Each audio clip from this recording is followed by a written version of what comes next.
আসসালামু আলাইকুম বন্ধুরা, আজকে নিয়ে এলাম কিছু গুরুত্বপূর্ণ আরবি শব্দ ও বাংলা অর্থ। তাহলে চলুন শুরু করি।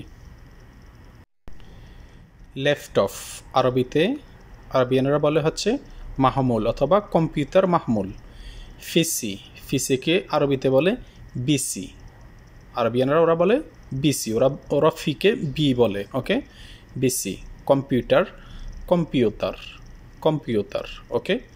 মনিটর মনিটরকে শাসা বলে। কেবল সিল্ক। চার্জার শাহান। বিদ্যুৎ কার্ব। সোলার শামসিয়া। লাইট ল্যাম্বা। ফাঁকা মারোহা। আবার ল্যাপটপ হচ্ছে মাহমুল, ফিসি বিসি, কম্পিউটার, মনিটর শাসা, কেবল সিল্ক, চার্জার শাহান, বিদ্যুৎ কার্ব, সোলার শামসিয়া, লাইট ল্যাম্বা, ফাঁকা মারোহা।